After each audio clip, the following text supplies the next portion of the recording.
आप देख रहे हैं खबरें अभी तक चैनल पर। हमारा खास कार्यक्रम पंचायत चुनाव को लेकर चौदह की जंग कार्यक्रम के जरिए आज हम पहुंचे हैं पलवल के सबसे बड़े गांव बिडूकी में। यहाँ के गांव के जो सरपंच हैं वो है सत्यदेव गौतम, जिनकी तारीफ अमृत सरोवर योजना को लेकर प्रधानमंत्री नरेंद्र मोदी भी कर चुके हैं। यहाँ से जो और प्रत्याशी हैं शशि बाला तेवतिया, वो 2 बार विधानसभा का चुनाव भी लड़ चुकी हैं और अब अपनी किस्मत अब यहाँ आकर जो है ग्राम पंचायत के चुनाव में आजमा रही हैं। यहाँ पर पंचायत चल रही है, यहाँ पर लोगों से पूछेंगे किस तरह के कामकाज हुए, क्या मुद्दे हैं आज भी गांव में, किस तरह की समस्याएं हैं, शुरू करके इस तरह की क्या समस्याएं हैं, क्या चल रहा है चुनाव में, क्या मुद्दे हैं इस चुनाव में। अब ये बढ़िया चल रहा है चुनाव और सदैव कतई ईमानदार आदमी है सरपंच साहब और खूब बढ़िया काम करवाए। क्या क्या काम किए, एक बार तो पीएम मोदी ने भी तारीफ की, ऐसे क्या काम किए गांव में जिसकी तारीफ हुई, जिसको लेकर क्या क्या काम हुए गांव में।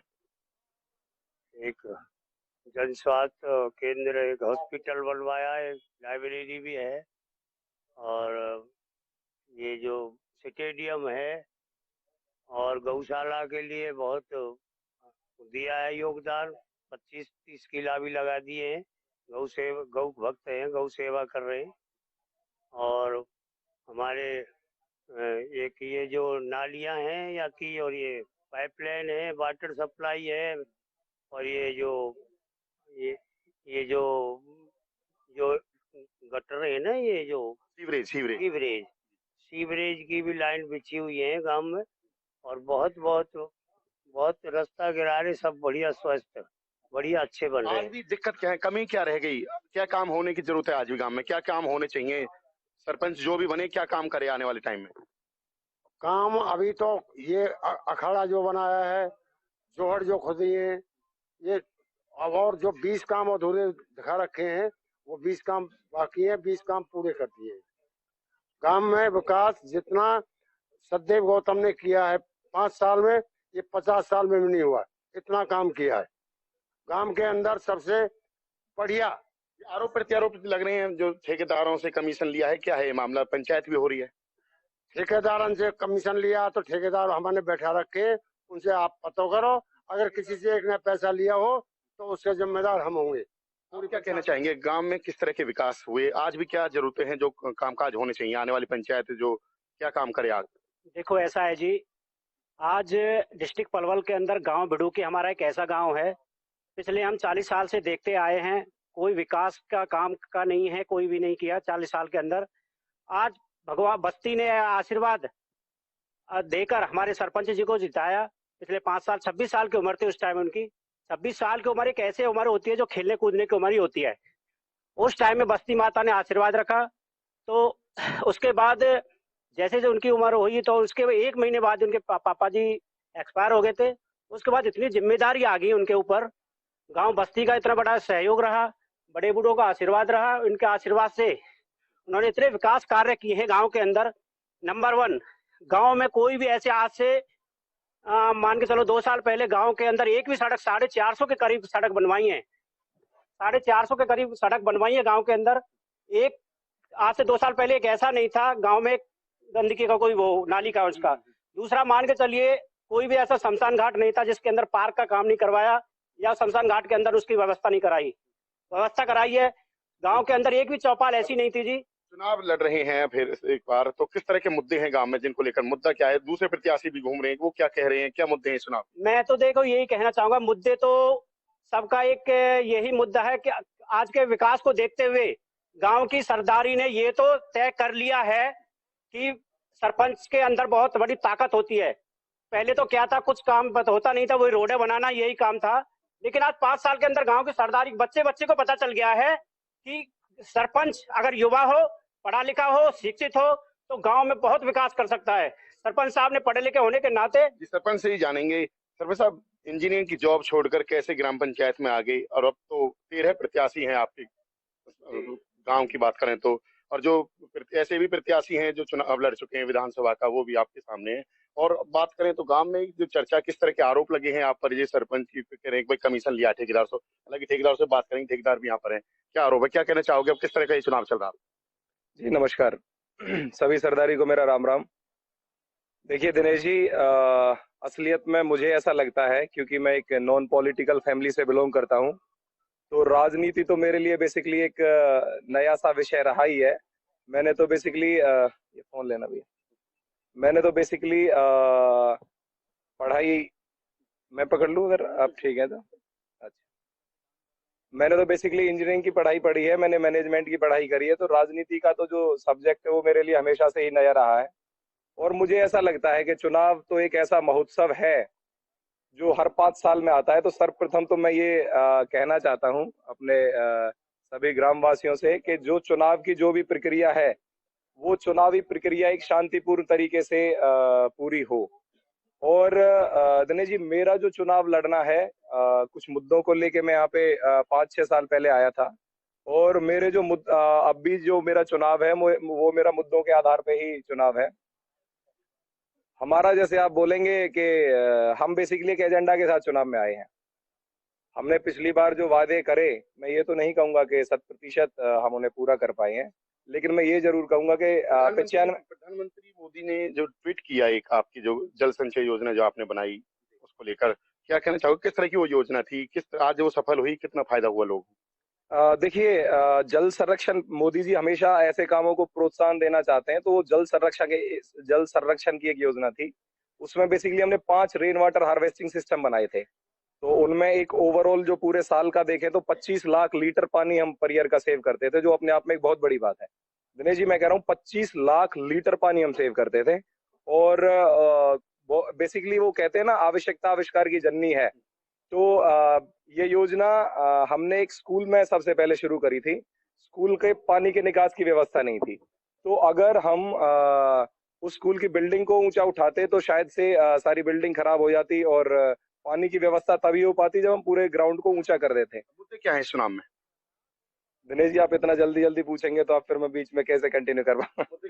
देखिए, चुनावी मुद्दे सबसे पहले हमारे मुद्दे ये हैं कि हमारा एक ओवरऑल फोकस रहेगा स्वास्थ्य, शिक्षा पर और सफाई पर। तो स्वास्थ्य की दिशा में भी हमने जैसे काम किया है, हमारे हॉस्पिटल का काम शुरू हो गया है। 2 एकड़ में हमारा अस्पताल निर्माण का कार्य चल रहा है, तो हमारी प्राथमिकता रहेगी कि उसे पूरा कराया जाए।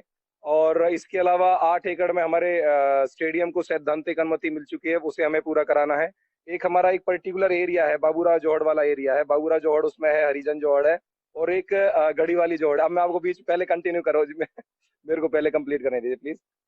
उस पानी को निकास करना हमारी एक प्राथमिक व्यवस्था है, क्योंकि बारिश के दिनों में जैसे अभी हमने देखा कि उस पानी का बाहर निकलने का सिस्टम नहीं है, तो हमें उसको आपस में सीवर को इंटरकनेक्ट करके उसको एलवाड़े वाले रास्ते से होते हुए हमें उसे रजवाई में काम किया आपने, लोगों ने बताया। लास्ट सवाल है, जो पहला चुनाव आपने लड़ा, सरपंच बने, वो ज्यादा टफ था, ये चुनाव ज्यादा टफ? देखिए, ये टफ का तो ये जनता ने फैसला करना होता है। ना मेरे लिए वो टफ था, ना मेरे लिए ये टफ है। और बेसिकली जनता मुझे मेरा बस ठेकेदारों से बात करते हैं, जो ठेकेदार यहाँ पर आए हैं। हाँ जी, आपने क्या काम किया इस पंचायत में? और कमीशन के जो आरोप लगे हैं, क्या आपने कमीशन दिया? जो विपक्ष की जो है प्रत्याशी वो लगा रहे हैं जिस तरह से, ठेकेदार कई आए वो कह रहे हैं कि हमने काम किया, हमने जो कमीशन दिया। देखिए सर, मेरी ना लाइटों की कंपनी है। सरपंच साहब ने मेरे से लाइट लगाने के लिए बोला। मैंने यहाँ पे लगभग 8 या 9 लाख रुपए की लाइट लगाई थी। और ये ऐसे सरपंच है जिन्होंने मुझे बहुत कम रेटों पर मेरे से लाइट खरीदी, और कमीशन की तो इन्होंने बात ही नहीं की। हालांकि कमीशन की नहीं लेते, पर इन्होंने रेट से भी नीचे काम कराया है, और इन्होंने 1 रुपये कमीशन की ना बात हुई ना मैंने दिया। कितना काम किया आपने? लगभग 14 या 15 लाइट लगी थी, 8 या 9 लाख रुपए का समथिंग था। आपने क्या काम किया पंचायत? मुझे पहले तो इसी चौपाल को बनाने का सौभाग्य प्राप्त हुआ, और उसके बाद मैंने 2-3 चौपाल और बनाई हैं। खेतों पे भी 1-2 कोठरे और बनाए हैं। और सरपंच साहब का काम बहुत अच्छा रहा है, उन्होंने विकास पे जोर दिया है। और ये जो कमीशन वाली बात है, मेरे से तो 1 रुपया चौनी भी ली नहीं है। और भी लोगों से जानेंगे, आपने भी काम किया, आप कैसे कहना चाहोगे इस बारे में? मैंने जी ग्राम पंचायत बिडुकी में बस्क्यू शेल्टर बनाए थे पत्थर के। जो रेट और पंचायतों के थे उनसे काफी रेट कम करवाए सरपंच साहब ने, और मैंने तो 1 रुपया भी दिया नहीं है। ना सरपंच साहब ने कोई कमीशन की बात की मेरे से। आपसे भी हुआ? हाँ, मैंने भी यहाँ काम किया था। लगभग 80 से 90 लाख तक काम किया था मैंने, और बहुत ही बढ़िया तरीका से सरपंच साहब ने काम कराए थे। और कई लोगों ने भी मुझसे फोन पे बातें की कि सरपंच कमीशन ले रहा है, आप बताओ, सही बताओ। तो मैं गांव शेषशाही से हूँ। मंदिर है, काफी विशाल मंदिर, मैं उसमें ही खड़ा था, मंदिर की पूजा हो रही थी। तो मैंने उसी वक्त फोन पे ये बताया था सभी को कि मैं मंदिर में खड़ा होकर बता रहा हूँ कि सरपंच साहब ने कोई कमीशन नहीं दिया। जैसे हमारे साथ बिडुकी गांव के जो वोटर हैं और जो जो ठेकेदार जिन्होंने काम किया यहाँ पर विकास कार्य को लेकर, सत्यदेव गौतम है जो प्रत्याशी भी हैं और पहले भी सरपंच रहे हैं, तो उनका कहना है कि विकास के मुद्दे को लेकर वो चुनाव में लड़ रहे हैं। दूसरे प्रत्याशियों से भी बात करेंगे, उनके समर्थकों से भी बात करेंगे, गांव के वोटरों से भी बात करेंगे, क्या कहते हैं गांव के लोग, क्या कौन कौन यहाँ से चुनावी मैदान में हैं। जो हम बता दें कि 8,000 के करीब यहाँ के जो मतदाता हैं, 22,000 के करीब यहाँ की बिडुकी गांव की जो आबादी है, 13 प्रत्याशी अपनी किस्मत आजमा रहे हैं। दूसरे प्रत्याशियों से और वोटरों से भी बात करेंगे, क्या क्या मुद्दे हैं इस चुनाव में। बिडुकी गांव में हम पहुंच रहे हैं, लोगों से पूछ रहे हैं किस तरह के कामकाज हुए। हालांकि इस गांव के जल संचय योजना की तारीफ तो प्रधानमंत्री नरेंद्र मोदी ने भी की, लेकिन गांव में विकास कैसा हुआ है आप देख सकते हैं। जगह जगह जिस तरह से जलभराव है, काफी यहाँ से लोगों को निकलने में बड़ी दिक्कत आती है। यहाँ से कई बार दोपहिया वाहन वाले इस रास्ते से निकलने में गिर भी जाते हैं। हालांकि सीवरेज की व्यवस्था भी इस गांव में सरपंच द्वारा की गई, लेकिन फिर भी जिस तरह से जलभराव दिखाई दे रहा है, गंदे पानी की निकासी नहीं है, ऐसे में लोगों को काफी परेशानियां होती हैं। हमारे साथ यहाँ पर शशिबाला तेवतिया हैं जो प्रत्याशी हैं, 2 बार जो है एमएलए का भी चुनाव लड़ चुकी हैं, और बात करें तो रेड क्रॉस की जो है चेयरमैन भी रही हैं। बात करेंगे शशि जी, किस तरह से चुनाव प्रचार चल रहा है, क्या कहोगे। और आप विधानसभा में नहीं पहुंच पाई, लेकिन आप सरपंच के लिए आप प्रत्याशी अपनी किस्मत आजमा रही हैं बिडुकी गांव में, अपने गांव में। सबसे पहले तो मैं आपका अपने सबसे बड़े गांव बिडुकी ससुराल में आपका स्वागत करती हूं, और अपनी गांव बस्ती के सभी चाचा ताऊओं को, चाची ताइयों को, अपनी जिठानियों को, अपनी संग की सहेलियों को आपके माध्यम से अपने राम राम देना चाहती हूँ। आपने कहा कि आप मुद्दे क्या है इस चुनाव में, आप जगह जगह जा रही है, वोट मांग रहे हैं। हालांकि जो सरपंच है वो कहते हैं बहुत विकास किया गांव का, और उनकी जो है पत्नी भी चुनाव लड़ रही है आपकी तरह, जैसे 13 प्रत्याशियों में से वो भी एक हैं। तो मुद्दे क्या समस्याएं हैं गांव की, क्या कमी रह गई जो आप पूरा करना चाहते हैं गांव में। दिनेश जी, आम जनता का, ग्रामीण अंचल में रहने वाली माँ बहनों का, चाचा ताऊओं का पेट आंकड़ों से नहीं बढ़ता। पेट बढ़ता है कि आपकी जेब से में क्या गया और आपकी जेब में क्या आया। आप देखोगे सामने जो लोग विकास की बात कर रहे हैं ना, विकास ये है, और ये 7 साल से है। इतना बड़ा गांव है, आप किसी भी मेन चौराहे पे चले जा, आपको इसी तरह के गड्ढे, इसी तरह का नरक, इसी तरह की आपको दिखाई देंगे। अब की बार यहाँ महिला सीट है, महिला सरकार बनने पर हम हर एक गली को पक्का करेंगे। और महिलाओं की समस्या मैंने जो दर दर की जानी है, मैं खुले मन से कहना चाहती हूँ कि मेरा महिलाओं के हित के लिए सबसे ज्यादा फोकस अपने गांव में शराबबंदी पर रहेगा। शराबबंदी का मेरा मेन जो मुद्दा, शराबबंदी का मुद्दा मान रहे हो आप चुनाव में, और भी कोई समस्या ऐसी है जैसे मुद्दा बनाया जा रहा हो। पक्के रास्ते, बेरोजगारी, घर घर में जो गरीब महिला हैं जिनका खाने का राशन बनना चाहिए था, 50% महिला ऐसी हैं जिनके पास शाम का खाना है, सुबह की कोई व्यवस्था नहीं है। मैंने हर एक को दर्द को मौका मिला तो आप किस तरह से उनकी व्यवस्था कर पाएंगे, किस तरह से उन तक के जो खाना पहुंच पाएगा, भोजन पहुंचेगा, आप कह रहे हैं जिस तरह राशन पहुंचाएंगे। मैं जानती हूँ, इस चीज का मैं ज्ञान भी रखती हूँ। बिडुकी और बिडुकी से होडल, होडल से चंडीगढ़ के रास्ते, जहाँ से ग्रांट ला करके हर एक योजना को लाभ अपने गांव तक मैं पहुंचाऊंगी। ग्रांट तो अब भी बहुत आई है इस गांव में, बिडुकी गांव बता रहे सबसे ज्यादा ग्रांट आई है सब, हालांकि सबसे बड़ा गांव भी है ये। मैं पूर्व सरपंच की कोई क्रिटिसाइज ना करके अपना लक्ष्य देख रही हूँ। जैसा कि मैंने आपको दिखाया कि ये हालात हैं, कितनी भी ग्रांट आई हो, लेकिन आप प्रैक्टिकल देखो अपनी आंखों से कि क्या हालात है सड़कों की, गलियों की, और पूरे गांव में ही बहुत ज्यादा महिलाएं दुखी हैं, हमारे बुजुर्ग दुखी हैं। हमें मौका मिलता है, महिलाओं की सरकार बनने पर सभी गलियों को पक्का किया जाएगा, और उनकी जो समस्या है, सारी बात इलेक्शन से पहले डिस्क्लोज नहीं की जाती। सरपंच बनने पर गांव बस्ती मुझे मौका देती है तो मैं अपने गांव का नाम रोशन करने के लिए एक से बढ़कर एक विकास का काम करूंगी। क्या आपकी उम्मीद है आपको शशिबाला जी यदि सरपंच बनती है, आप पूरा जिस तरह से काम काज कर पाएंगे, आपकी उम्मीद जो है खरा उतरेंगे? बहुत बढ़िया करेगी जी, बहुत उम्मीद है। आप जगह जगह वोट मांगने भी जा रहे हो, तो क्या समस्या है, क्या कामकाज हुए? जो सरपंच वो कहते हैं बहुत विकास हुआ गांव में, आज भी क्या समस्या है गांव के? बहुत बढ़िया है जी, समझो के शशिबाला दिन बहुत बढ़िया। क्या समस्याएं क्या है गांव में? आप कौन कौन सी मूलभूत जो है सुविधाएं आपको नहीं मिल पाई हैं, जिनसे दिक्कत 2-4 होना पड़ता है? हमें इन चौराहे पे जहाँ कर भी निकलते हैं सारा गंदगी मिलती है, पानी भरा हुआ है सारा। फिर क्या सफाई हुई है गांव की? क्या बिजली, पानी, सड़क की किस तरह की सुविधाएं हैं?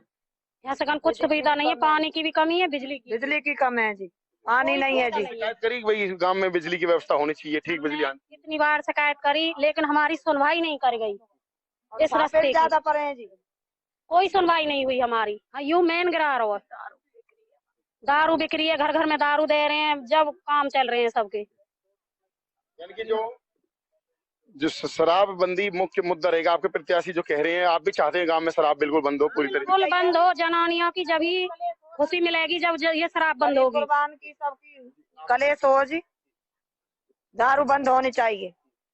और हम तो इसीलिए सचिवालय की वोट देना चाहते हैं, इस ठेके को बंद करवाए।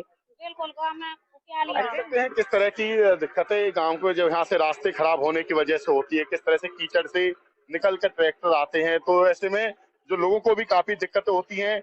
हालांकि इस गांव में बात करें, विकास के दावे तो बहुत किए जा रहे हैं, लेकिन सबसे बड़ा जो चुनावी मुद्दा है, जो महिला प्रत्याशी है यहाँ से, वो मुद्दा यही बनाया जा रहा है कि शराबबंदी गांव में कराई जाएगी, यानी पूरी तरह से गांव में शराब जो ठेके हैं वो हटाए जाएंगे और कोशिश रहेगी कि पूरी तरह से शराब बैन हो। यही मुद्दा बनाया जा रहा है। महिला जो प्रत्याशियों की तरफ से बात करें, जिस तरह से बिजली, पानी और सड़कें की भी दिक्कत है गांव के अंदर, हालांकि गांव में विकास कार्य भी हुए हैं, ग्रांट भी खूब आई है, लेकिन बात यही है कि जो आरोप लगाए जा रहे हैं सर पर कि आंकड़ों में काम हुए हैं, जमीन स्तर पर काम नहीं हुए, ऐसा कहा जा रहा है। अब देखना यह होगा कि गांव की चौधर किसे मिलती है, गांव का सरपंच कौन बनता है। आने वाली 25 तारीख को मतदान होंगे, उसके बाद काउंटिंग होगी, उसके बाद तय होगा कि 13 प्रत्याशियों में से इसकी किस्मत खुलती है, कौन गांव का सरपंच बनता है, कौन गांव का मेंबर बनता है। ये देखने वाली बात होगी। नमस्कार, मैं हूं दिनेश कुमार, आप देख रहे हैं खबरें अभी तक।